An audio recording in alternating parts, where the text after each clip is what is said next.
Después de haber visto estos antecedentes, vamos a narrar algunos de los principales sucesos del siglo XV, siglo en el cual se inicia el Renacimiento. Uno de los principales sucesos acaecidos en esa centuria fue la imprenta, o más bien la invención de la imprenta. Esto sucedió desde el año 1450, cuando Johannes Gutenberg trabajaba en Maguncia, en la actual Alemania, junto a su socio Fust, en el invento de los caracteres movibles de metal, lo que dio como resultado la imprenta. Esto quiere decir que Gutenberg no inventó en sí la imprenta, sino los caracteres movibles. La primera obra impresa fue la Biblia, que fue impresa a 2 columnas, conocida como la Biblia de 42 líneas, que apareció en 1455. El invento de Gutenberg se expandió rápidamente por toda Europa, en donde no había ninguna ciudad importante que careciese de imprenta a finales del siglo XV.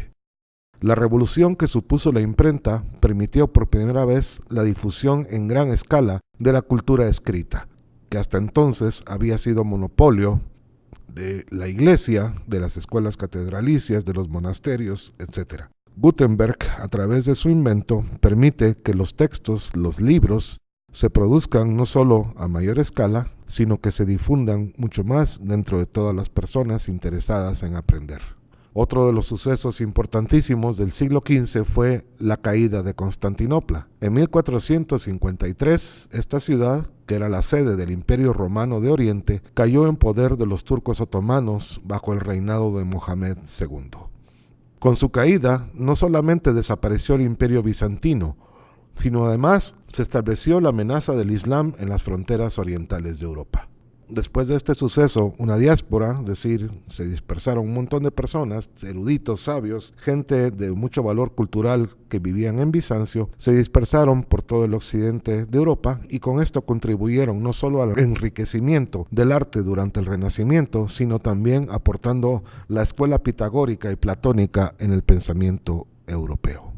Finalmente, el tercer gran suceso del siglo XV a nivel general fue los grandes descubrimientos geográficos, empezando por los descubrimientos de los portugueses y sus exploraciones que se habían iniciado desde el siglo XIV. Luego en pleno siglo XV empiezan a avanzar por las costas occidentales de África, buscando un camino que los llevara a las islas de las Especias. Estos descubrimientos portugueses se desarrollaron durante más de un siglo, finalmente llegaron a la India ya a principios del siglo XVI.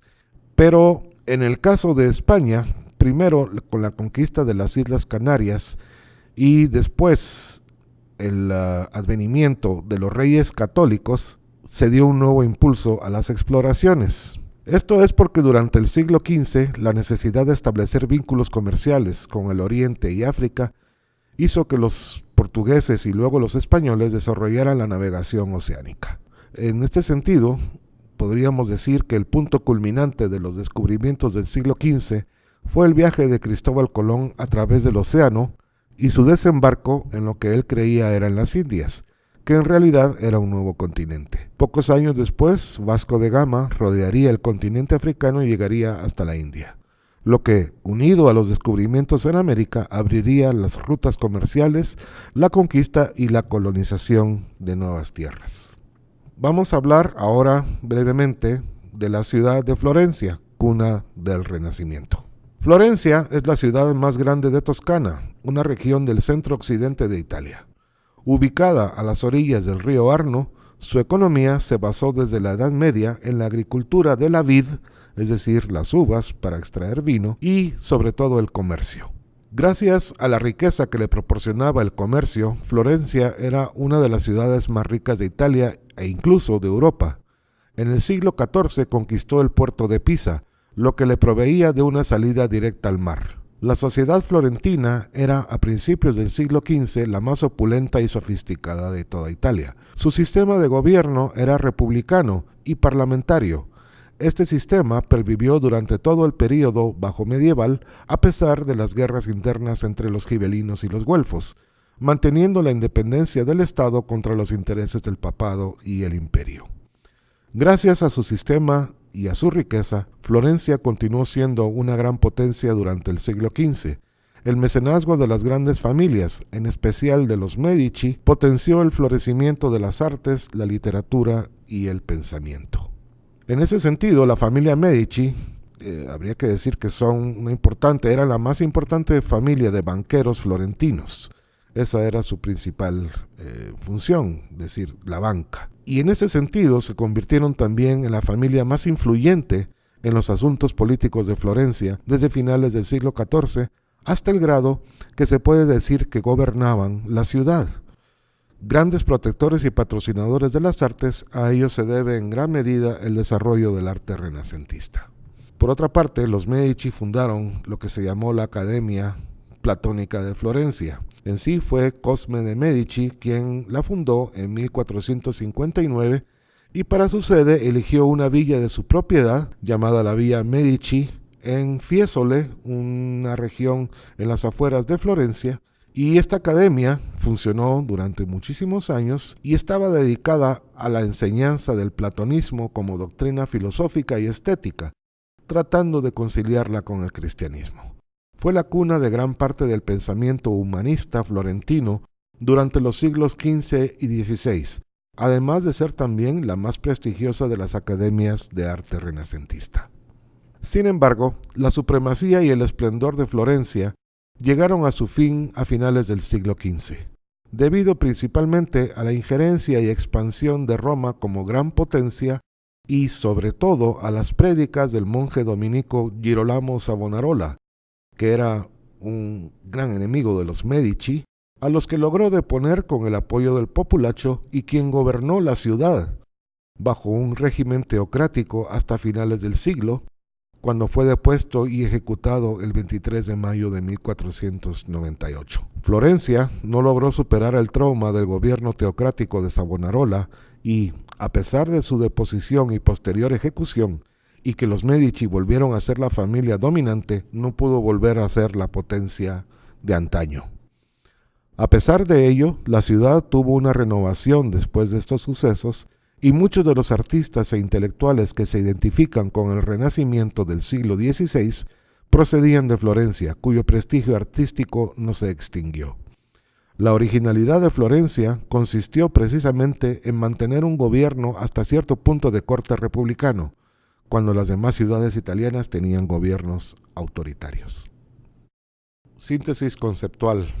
Para hablar de una síntesis conceptual del Renacimiento tenemos que referirnos en primer lugar al humanismo.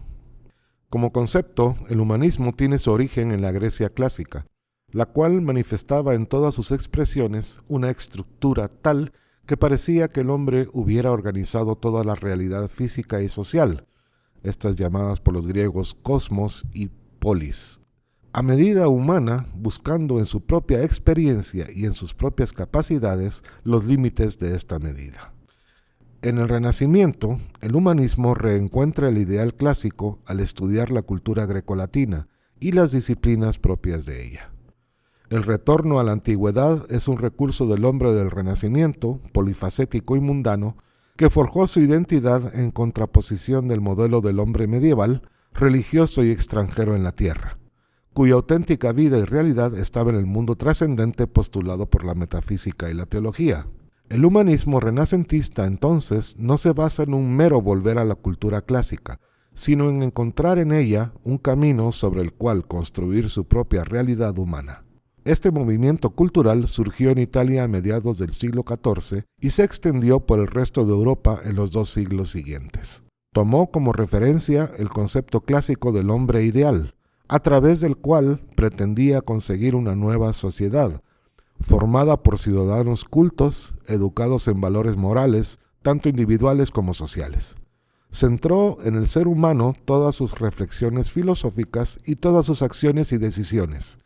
El hombre se convierte entonces, al igual que en la Grecia antigua, en la medida de todas las cosas.